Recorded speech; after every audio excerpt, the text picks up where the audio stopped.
This program is brought to you by Bible Way Media, overseen by the elders of the Chipman Road Church of Christ in Lee Summit, Missouri. Now, I was minding my own business. I was just trying to make it through the workout, trying to not lose count of how many times I'd lifted the barbell, trying to focus so I wouldn't do more than was necessary when I overheard the loud conversation.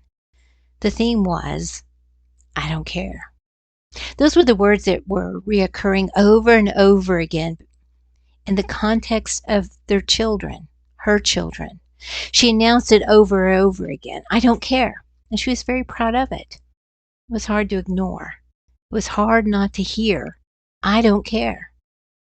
You see, another woman in our exercise class was talking about her daughter that living a distance away in San Francisco. And the big city, the kind of life she lived up there was, to her, glamorous. And she said she didn't ever see her daughter moving closer. You see, those kinds of conversations are not uncommon when we're together, or any older women are together. We talk about our children. They talk about our grandchildren and their lives, how they're doing when they're visiting, when the grandkids are coming. We are mothers at our core. And our children and grandchildren are never far from our minds or our hearts. And so, like just about any other morning, someone is mentioning their kids. And the question asked of this woman whose daughter lives so far away, how often she's able to visit. Now that's a hard one for a mom. And it's rarely enough, those visits. And so the woman responded, more often than the one that lives closer, but they're busy. They're so very busy. They have these important jobs. But the one in San Francisco just loves it there. She's so involved in a busy life there and probably will never move back again or leave there. And that's what prompted the other woman's I don't care statements. I suppose maybe in order to make her feel better, the other woman started declaring boldly, well, as far as my kids are concerned, I don't care. I don't care where they live. I don't care who they live with, their gender. I don't care who they have sex with. I don't care what they do for a living. I don't care about any of that.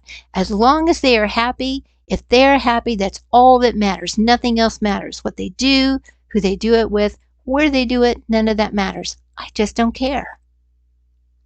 And I believed her that none of that is true for her. And all of that is true for her. I know her. She doesn't care about those things. It's true for her. She doesn't care, period, about any of those things. Or maybe about anything. I mean, there are no boundaries, no standards. Well, no care. Now, before we go any farther, let me make this disclaimer. You might be saying, Tracy, you're missing the point. She wasn't serious about everything. She's just saying that she loves them no matter what. Well, not really. That may be what you think she would mean, but that's not her. She seriously means it. Whatever they do and with whom is fine with her, as long as they are happy. Whatever. So it makes you think, breaking it down, that these kids are adults now, living across the country, doing whatever. And so, did she parent that way always, the whatever way? I mean, did she say to them when they were 2 or 3 or 15, as long as you're happy, I'm fine with it? Did she say that when they wanted to smoke cigarettes or drink alcohol at the age of 5 or steal something from someone that they wanted, or maybe shoot someone that they didn't like? I get it. It sounds ridiculous, right? But really, if it makes you happy, why not? If immediate happiness is a standard, why not? And should a mama care? And I get it. That may sound ridiculous, right? And I understand. I know that she was saying somewhere in that not caring statement, she was trying to express that she loves them no matter what, that her love knows no boundaries, and she's proud of that. And I can get that, the love part. Our Father is the same. While we were yet sinners, Christ died for us. Romans chapter 5, verse 8. For God so loved us that he gave us his only Son, Christ, that the world through him might be saved. John chapter 3, verse 16 and 17. Love, real love, loves in spite of what they do. And I get that.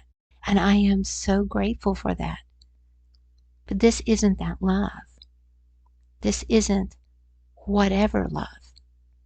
And these are adult children who have determined their lifestyle, no matter what she has decided, whatever, not to care. And that to me says that came from one of two places. And there may be more, but these two seem obvious. Either one, she and her husband parenting perspective that was cultivated in their home is who they always were. That they always allowed their children to live in ways that were unethical, immoral, and outside the boundaries of what was their lifestyle. So when they grew up, it is their household culture. I've seen it, and so have you, I'm sure. This is a house that allows the children to make the choices, and the parents follow to keep the peace, so the kids will be happy. Yeah, maybe that happened. The whatever parenting techniques. Or maybe the children grew up in a home that was respectful, and when they left the home, they started, embracing or branching out, embracing other things, stretching their wings a bit, doing things that weren't acceptable in their home as they grew up, but they became more arrogant about it. Maybe even brought it into their parents' home with the attitude, accept me as I am, accept this choice, or I'm out of here. And so out of desperation and fear, that if they cared, if they said they didn't feel comfortable, these parents became hostages in their own family.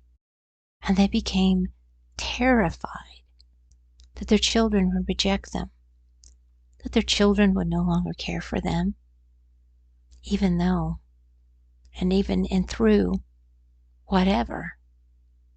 But that's not love, is it? Never has been, and it never will be. And maybe she and some of us have lost that. It's a tricky thing to handle as mamas. The caring and the loving, because love endures all things. Love hopes all things, believes all things. But love doesn't. It doesn't cross the line into whatever. Remember? In Judges chapter 17, the Holy Spirit explains a dark time in the lives of God's people, when money was stolen and idols were made and worshipped and priests were for hire. A time when the Holy Spirit says in verse 6 that every man did what was right in his own eyes. And again, in chapter 21, verse 25 of Judges, that was always a recipe for disaster when it happened again. Because remember, that is exactly what Eve did. It is what Adam did. It's what Cain did. They did whatever. And somehow they expected that God wouldn't care. But God has always cared. He's always cared so deeply for us. He's always cared so much for us. Honestly, more than we do. Even more than us mamas do, right? I mean, if we're being honest. If we really care, because He did care enough to give His Son for our children so that they can have hope when they and when we don't care about whatever, right? Now, I admit that I wasn't surprised when I heard this woman announce that she didn't care. She just wanted her kids to be happy. Whatever they did, she did not care. Because I've known her for a while. And yeah, she really doesn't care. Well, sorta. About some things. But for sure about others. You see, I've heard the pain in her voice when she isn't allowed to see her grandchildren because of whatever. Or her children have blown off another holiday or failed to show interest in visiting her. Because whatever. She acts like she doesn't care. To go along, to get along. And all the while, with each year, each holiday, each text or phone call that's not returned, She can tell herself that it doesn't matter. As long as they're happy, whatever they do, however they act, however they live, she's fine with it. Because she says she loves them. She just wants them to be happy. The problem is we all know that's not true. When our child is dying in front of our eyes, when we know our child's life is on the line and their eternal soul is in jeopardy, when they are in danger of losing hope, if nothing else, a mama ought to care. And it is for this that I bow my knees with you today in prayer for our children. We thank you for joining us today. We hope you have enjoyed this program. You can find out more about Byway Media by visiting us at bywaymedia.org. You can find us on Facebook, Twitter, and Instagram. You can find all of our podcasts on all major podcast platforms. As always, we thank you for listening.